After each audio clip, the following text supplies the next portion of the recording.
2020 August 6-ാം തീയതി KDHP കമ്പനിയുടെ പെട്ടിമുടി എസ്റ്റേറ്റിലെ മലയ്ക്ക് മുകളിൽ നിന്നും പൊട്ടിവന്ന ഉരുളിൽ ഇല്ലാതായത് 70 ജീവനുകളാണ്. രാത്രി 10:30-ക്കുണ്ടായ ദുരന്തം പുറംലോകമറിഞ്ഞത് പുലർച്ചെ മാത്രം. 12 പേർ മാത്രം രക്ഷപ്പെട്ടു. പക്ഷേ ഇവരുടെ ജീവിതത്തിൽ ദുരന്തമുണ്ടാക്കിയ ആഘാതം മരണത്തേക്കാൾ വലുതായിരുന്നു. മാതാപിതാക്കൾ നഷ്ടപ്പെട്ട മക്കൾ, മക്കളെ നഷ്ടപ്പെട്ട മാതാപിതാക്കൾ, പ്രിയപ്പെട്ടവരുടെ വിയോഗത്തിന്റെ വേദനയിൽ ഇപ്പോഴും നീറി കഴിയുകയാണ് പെട്ടിമുടിക്കാർ.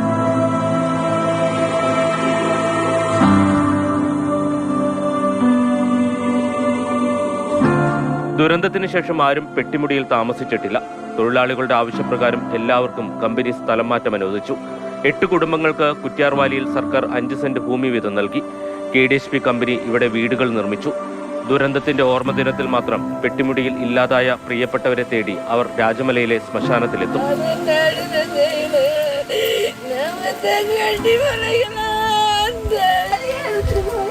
മരിച്ചവരുടെ ബന്ധുക്കൾക്ക് കേരള തമിഴ്നാട് സർക്കാരുകൾ പ്രഖ്യാപിച്ച ധനസഹായം നൽകി. പക്ഷേ കേന്ദ്ര സർക്കാരിന്റെ ധനസഹായ വാഗ്ദാനം പ്രഖ്യാപനത്തിൽ മാത്രമായി ഒതുങ്ങി. ദുരന്തത്തിൽ ബാക്കിയായവർ ഇന്നും കേന്ദ്ര സർക്കാർ പ്രഖ്യാപിച്ച 2 ലക്ഷം രൂപയ്ക്കായി അലയുകയാണ്. മാതൃഭൂമി ന്യൂസ്, ഇടുക്കി.